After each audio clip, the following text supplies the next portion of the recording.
महाप्रस्थान। नरेश मेहता, जन्म सन 1922, निधन सन 2000। आधुनिक हिंदी कवि नरेश मेहता का जन्म मध्य प्रदेश के शाजापुर में हुआ था। उनकी माता सुंदरबाई और पिता का नाम बिहारी लाल था। उनका मूल नाम पूर्ण शंकर था। नरेश मेहता के कविता संग्रहों में बनपाखी, सुनो, बोलने दो चीड़ को, मेरा समर्पित एकांत, उत्सवा, तुम मेरा मौन हो, अरण्या, आखिर समुद्र से तात्पर्य, पिछले दिनों नंगे पैरों, देखना एक दिन, चैत्या मुख्य है। खंडकाव्य, संशय की एक रात, महाप्रस्थान, प्रवाद पर्व, सबरी और प्रार्थना पुरुष प्रमुख हैं। उपन्यास, निबंध, कहानी, नाटक, एकांकी, यात्रा वृत्तांत और अनुवाद जैसी गद्य विद्याओं पर भी कवि ने कलम चलाई है। महाप्रस्थान खंड काव्य का विषय पांडवों का स्वर्गारोहण है, जिसमें युधिष्ठिर के माध्यम से कवि ने राज्य व्यवस्था की अखुट शक्ति से उत्पन्न संकट और उसके व्यक्तित्व की रक्षा जैसे प्रश्न उठाए हैं, जो चिरंतन है। युधिष्ठिर, प्रश्न और जिज्ञासा में अंतर समझते हो पार्थ? सत्य की प्राप्ति दूसरे से प्रश्न करके नहीं होती, स्वयं से ही जिज्ञासा करनी होती है, सुख या दुख के स्थान पर। मुझे सदा जिज्ञासा हुई पार्थ, मेरे राज्य परित्याग से अवश्य ही तुम लोगों को बुरा लगा होगा।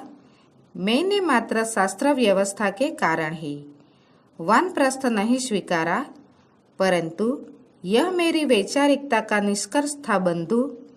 अर्जुन, कैसा निष्कर्ष?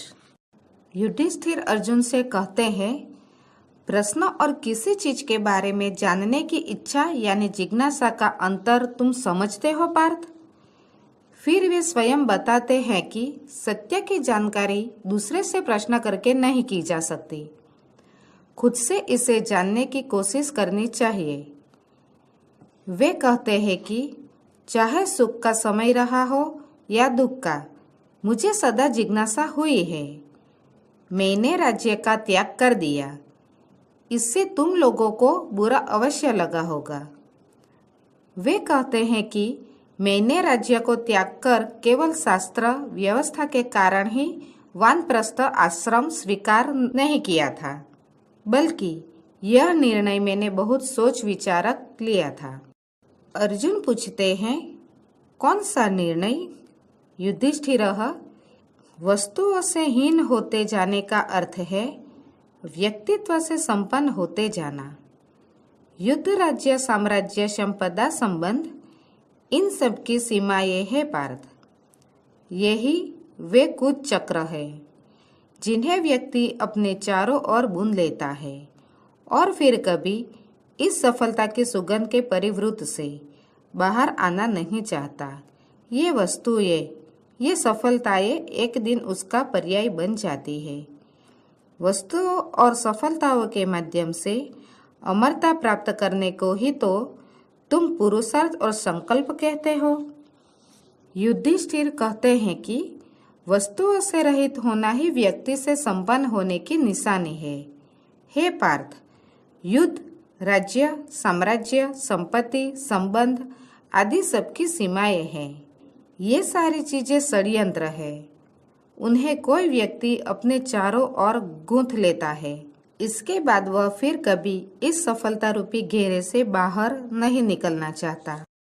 इसके बाद एक दिन ऐसा आता है जब वह इन वस्तुओं और सफलताओं के नाम से ही जाना जाने लगता है। और पार्थ, वस्तुओं और सफलताओं के बल पर अमर हो जाने को ही तुम पुरुषार्थ और पक्का इरादा कहते हो।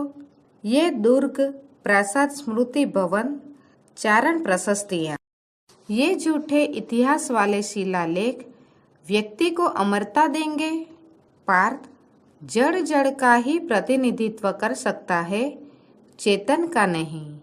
तुम्हें बारंबार कचोटती है अपनी व्यवस्था की, तुम अपमानित किए गए, तुम्हारे स्वत्व का हनन किया गया। न्याय प्राप्ति के लिए तुम्हें संघर्ष करना पड़ा।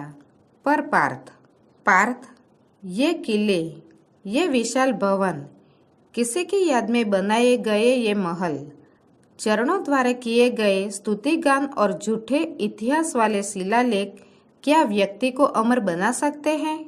हे पार्थ, जो जड़ है, जिसमें चेतना नहीं है, वह जड़ का ही प्रतिनिधित्व कर सकता है। वह प्राण युक्त अर्थात चेतन का प्रतिनिधित्व नहीं कर सकता। पार्थ, तुम्हें बार बार यह सोचकर कष्ट होता है कि तुम्हें अपमान सहना पड़ा है, तुम्हारे अपनेपन पर प्रहार किया गया है, न्याय पाने के लिए तुम्हें संघर्ष करना पड़ा है।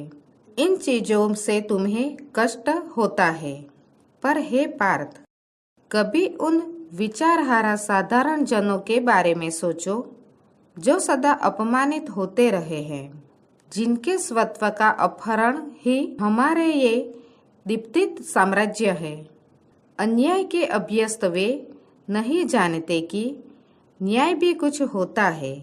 प्रत्येक युद्ध जिसमें से एक राज्य जन्म लेता है, कितनी स्त्रियों को विधवा और बच्चों को अनाथ कर जाता है, और वे जीवन संघर्ष में दिशाहीन खो जाने के लिए बाध्य हो जाते हैं। हे अर्जुन, तुम सामान्य लोगों के बारे में तो सोचो, जिन्हें विचार करने लायक ही नहीं छोड़ा गया है, जिन्हें सदा अपमान सहते रहना पड़ता है, जिनके अपनेपन को छीन लेने वाले हमारे जगमगाते हुए साम्राज्य है। ये साधारण लोग अन्याय सहने के अभ्यस्त हो गए हैं। इन्हें यह पता नहीं है कि न्याय नाम की भी कोई चीज होती है। प्रत्येक युद्ध के पश्चात एक राज्य का निर्माण होता है। कई स्त्रियां विधवा होती है, पर इस युद्ध में अनेक बच्चे अनाथ हो जाते हैं। वे बेचारे जीवन के संघर्ष में दर दर की ठोकरें खाने के लिए विवश हो जाते हैं। सव्यसाची, तुम्हारे कृष्ण ने ही तो कहा था, युद्ध के उपरांत समाज में वर्ण संकरता बढ़ जाती है।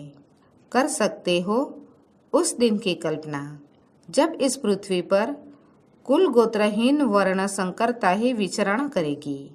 उस दिन इस ऐतिहासिक कुष्ठता का कौन उत्तरदायी होगा अर्जुन? कौन उत्तरदायी होगा? युधिष्ठिर ने अर्जुन से कहा कि हे सव्यसाची, तुम्हारे कृष्ण ने ही यह बात कही थी कि जब कोई युद्ध होता है तो उसके बाद समाज में विकृति आती है, वर्ण संकरता की वृद्धि होती है।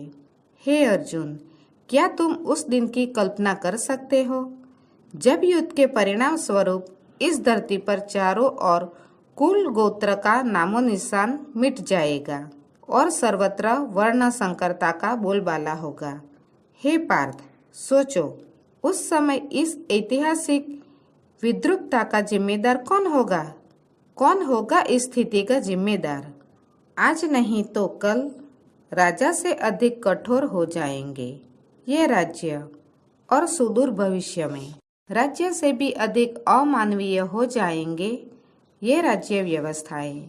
इनके दो आधार स्तंभों, युद्ध और आतंक, जिनका शिलान्यास मनुष्य की आदिम प्रवृत्तियां बारंबार करती आई है, एक दिन युद्ध और आतंक ही सामाजिकता के पर्याय बन जाएंगे।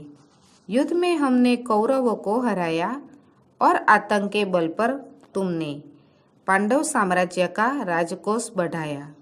हे अर्जुन, आने वाले दिनों में ये राज्य राजा से भी ज्यादा निष्ठुर हो जाएंगे, और ज्यों ज्यों समय बीतता जाएगा दूर भविष्य में राज्य की व्यवस्थाएं राज्य से भी ज्यादा अमानवीय हो जाएंगी।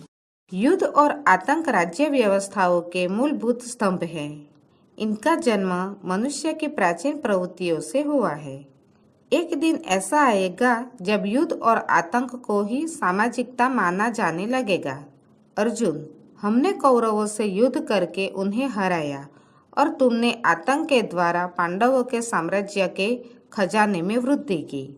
पार्थ, हमारे इन अमानवीय कृत्यों के यही तो ऐतिहासिक निष्कर्ष निकले कि अर्जुन से श्रेष्ठ कोई योद्धा नहीं, और युधिष्ठिर ही एकमात्र चक्रवर्ती सम्राट है।